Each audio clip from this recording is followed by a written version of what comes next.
¿Sabías que incluso un poderoso rey pagano tuvo una visión de Jesús siglos antes de su nacimiento? Lo que vio cambió la historia y sigue impactándonos hoy. Quédate porque esta revelación puede transformar tu forma de entender la fe. Antes de continuar, recuerda que si te está gustando el contenido, puedes dejar un like y suscríbete para que no te pierdas los próximos capítulos. Sigamos. Cuando el rey Nabucodonosor se encontró con Jesús, imagina ser un rey 603 años antes de Cristo y tener la oportunidad de ver a Jesús cara a cara.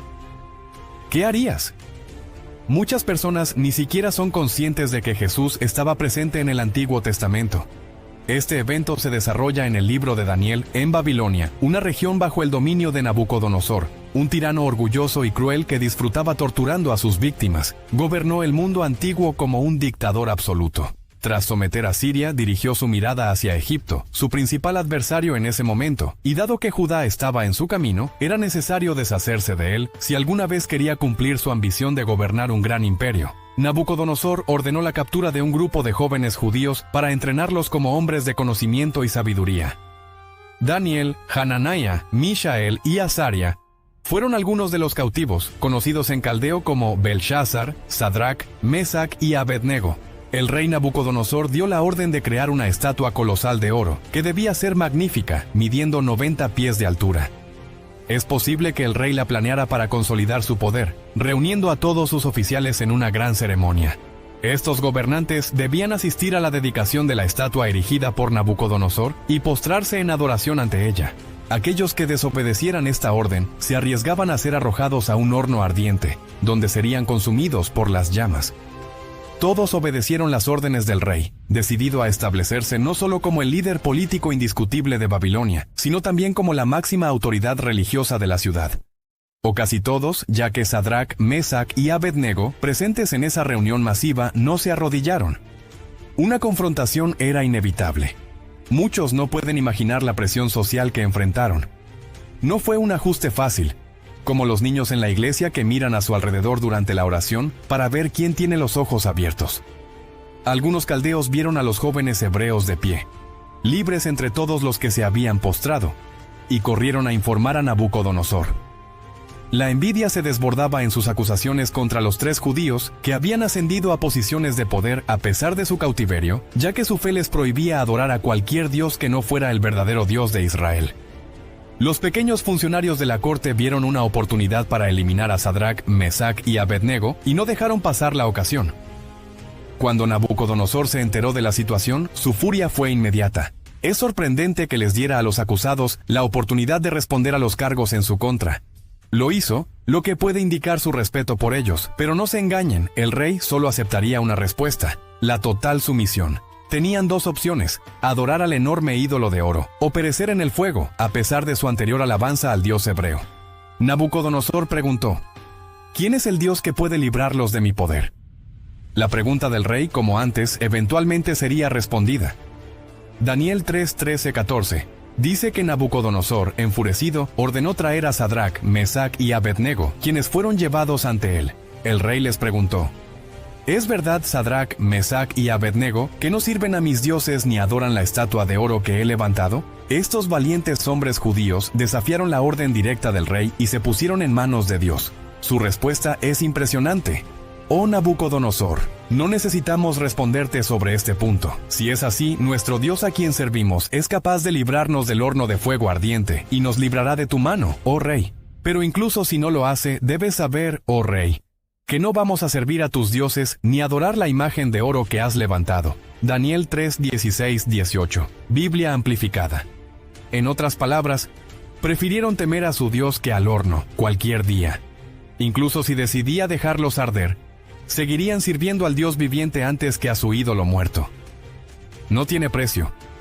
Prefirieron la muerte a la infidelidad a Dios. Y sin duda habían planeado la posibilidad de este día durante mucho tiempo.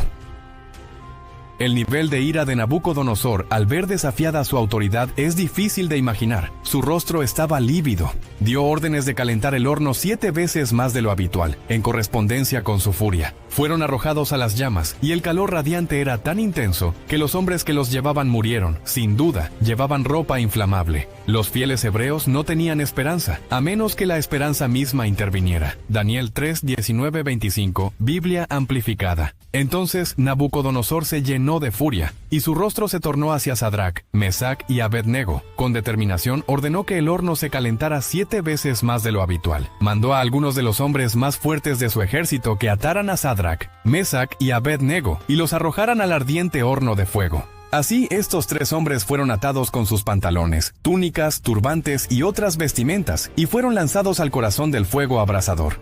La urgencia de la orden del rey y la intensidad del calor hicieron que las llamas consumieran a los hombres que llevaron a Sadrac, Mesac y Abed-nego.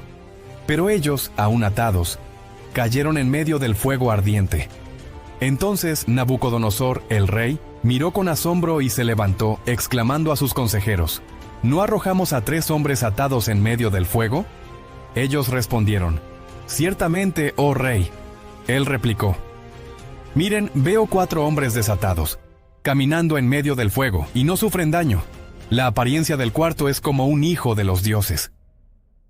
Cuando Nabucodonosor observó a los hombres caminando en el fuego, no solo le sorprendió que estuvieran ilesos, sino que también le asombró que fueran 4.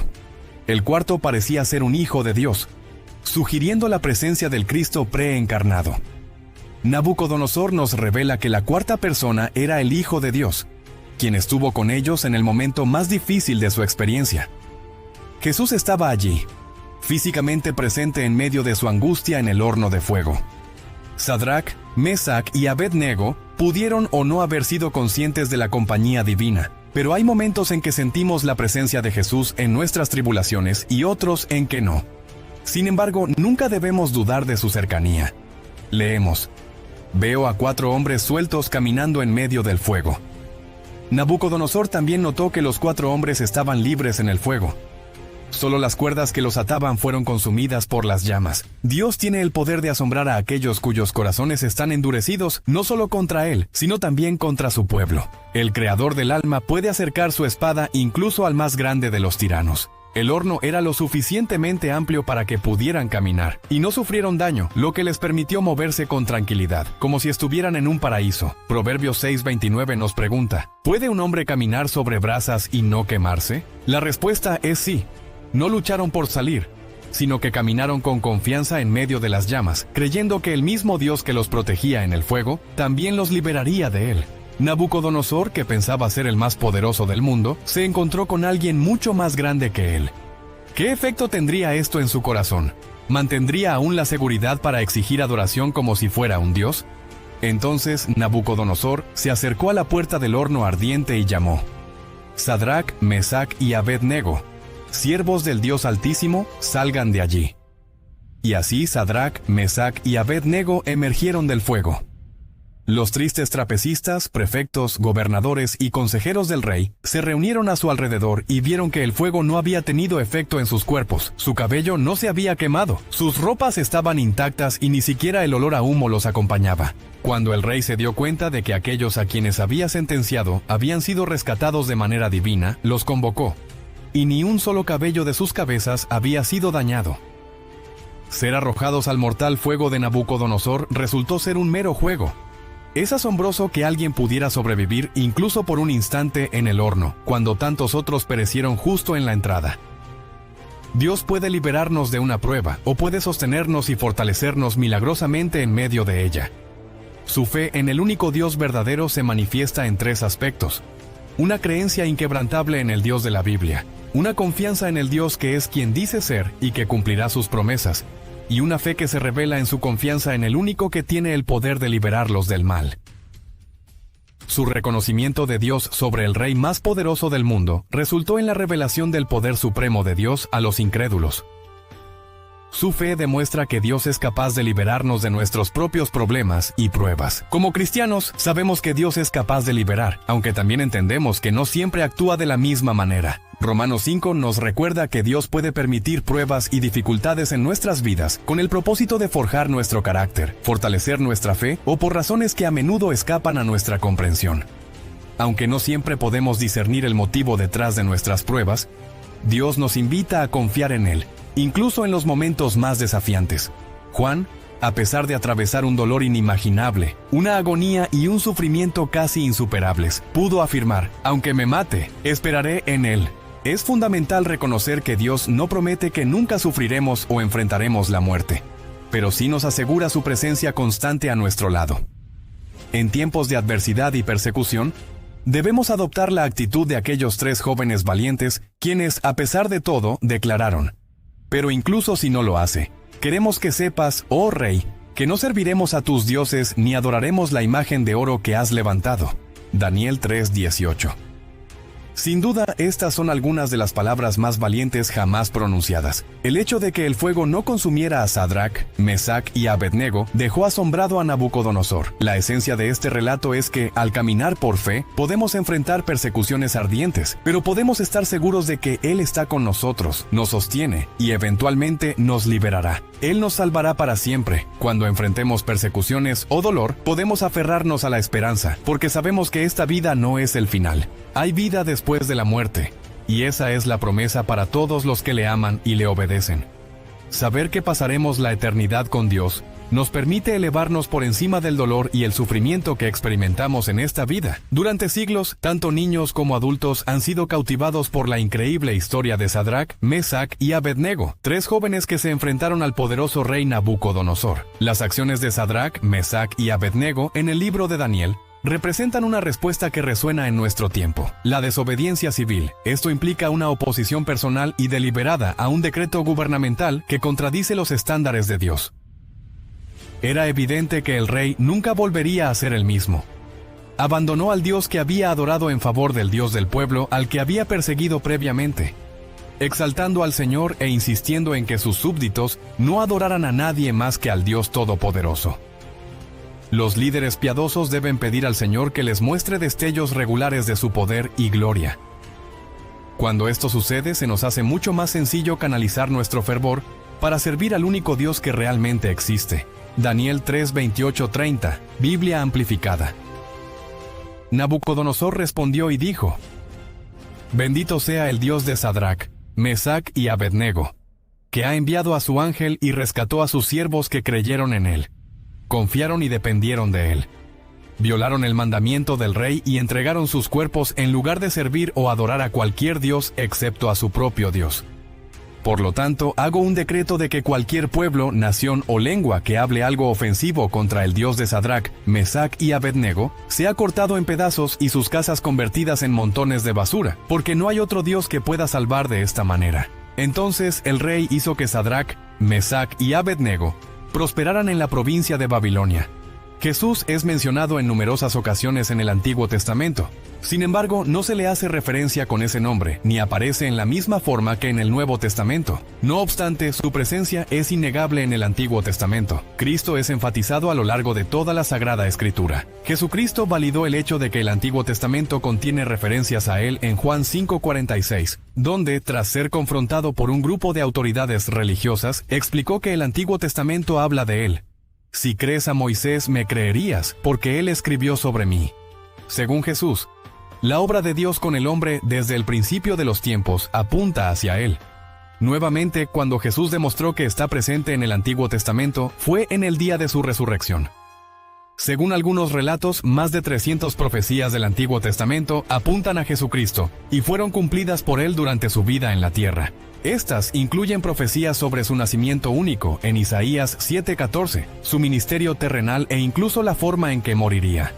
Jesús sorprendió al establecimiento religioso cuando se levantó en la sinagoga de Nazaret y leyó Isaías 61, concluyendo con este comentario: este guión se ha cumplido en su audiencia hoy. Lucas 4:18-21. Los cristófanes, que son esencialmente apariciones preencarnadas del Hijo de Dios, son otra forma en que Jesús puede ser encontrado en el Antiguo Testamento. Sin embargo, hay formas aún más profundas en las que Jesús se manifiesta en el Antiguo Testamento, que se pueden clasificar en lo que llamamos tipos. Un tipo es una persona o cosa en el Antiguo Testamento que presagia una persona o cosa en el Nuevo. La vida de José es otro ejemplo que parece modelar la vida de Cristo. Muchos eventos históricos del Antiguo Testamento se duplican como símbolos de lo que Dios haría en el futuro a través de Cristo. Por ejemplo, Dios llamó a Abraham para ofrecer a su hijo Isaac como sacrificio. Abraham pronunció: Estas palabras proféticas resuenan en respuesta a la pregunta de Isaac sobre un cordero.